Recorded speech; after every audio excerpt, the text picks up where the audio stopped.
द्वारका का वैभव, वैकुंठ के वैभव को भी लज्जित कर रहा था। दाऊ जी का विवाह रेवत की कन्या रेवती के साथ हुआ। वो उनके पिताजी ब्रह्मा जी से पूछने चले गए थे कि मेरी सुपात्र पुत्री के लिए कौन सा वर अच्छा होगा। तो वहां राग रंग चल रहा था। ब्रह्मा जी ने पूछा कब आए? बोले अभी अभी आया। अरे अभी अभी? धरती पे तो युगों के युग बीत गए होंगे। इस समय तो बलराम ही तुम्हारी पुत्री के लिए सुपात्र वर है। कहते हैं बीननी बड़ी थी, दुल्हन बड़ी थी और दूल्हा छोटा था। रेवती जी लंबी और दाऊ ऐसे बात करते थे। कान्हा कहते थे ठीक है, भाभी लंबी है ना तो कभी सर नहीं झुकाना पड़ेगा आपको, हमेशा सर ऊपर रखा जाएगा। तो कहते हैं दाऊ ने ना हलधर दाऊ ने हल से कंधे को मेजरमेंट ठीक करने के लिए, जहां तक मैं समझती हूं, मुझे लगता है कि अगर पति पत्नी में ज्यादा गुण हो ना, बहुत ज्यादा गुण, तो कहीं पुरुष का अभिमान घायल होता है।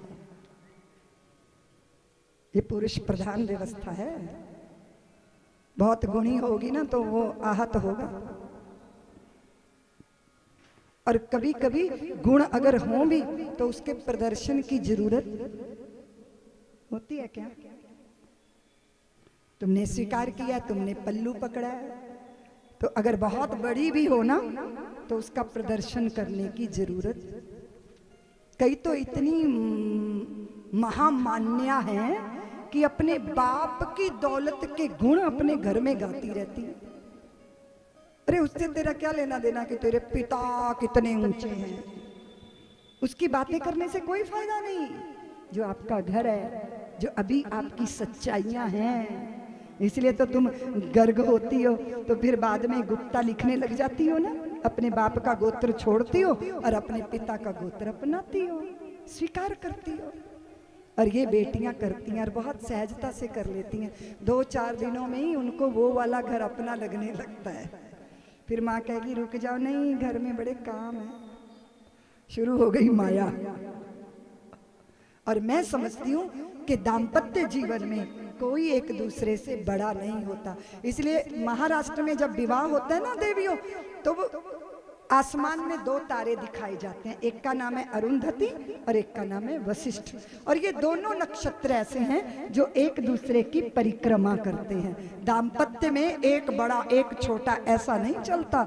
एक धरातल पर जब खड़े होगे तब सहज प्रीत के भाजन बनोगे।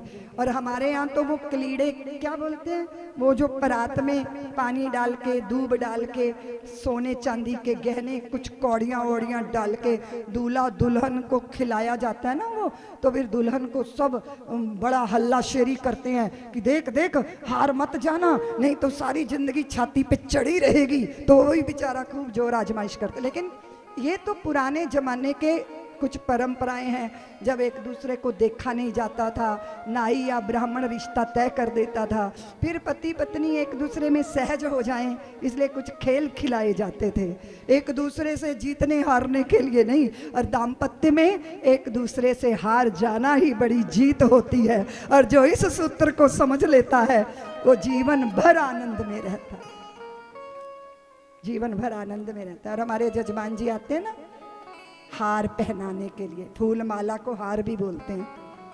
और फिर व्यासपीठ पे हम भले ही बैठे हों तो क्या करते हैं, ऐसे सर झुका देते हैं। हार उनको मिलते हैं जो पहले से ही हार जाते हैं। इसलिए हार जाना ही जीत जाने का बड़ा सूत्र है।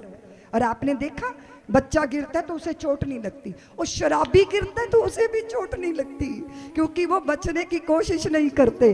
जो बचने की कोशिश करते हैं चोटें उन्हीं को लगती हैं। ख्याल रखिएगा, दाम्पत्य जीवन का सूत्र दे रही हूं आपको।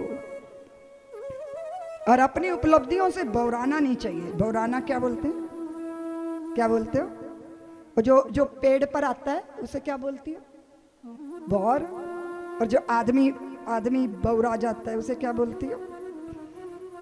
तो उसने कहा कि बार बार बौराने पर भी तनिक न तुम बौराए, और हम थोड़ा सा ही पा करके बार बार बौराए। तुम बौराए काम भी आए, सबके मन को भाए, और हम बौरा के नष्ट हो गए किसी काम ना।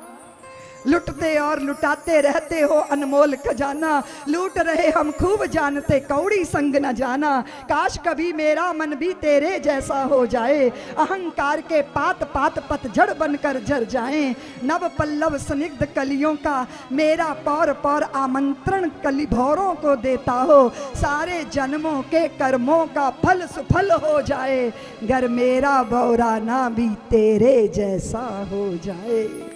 सारे जन्मों के कर्मों का फल सफल।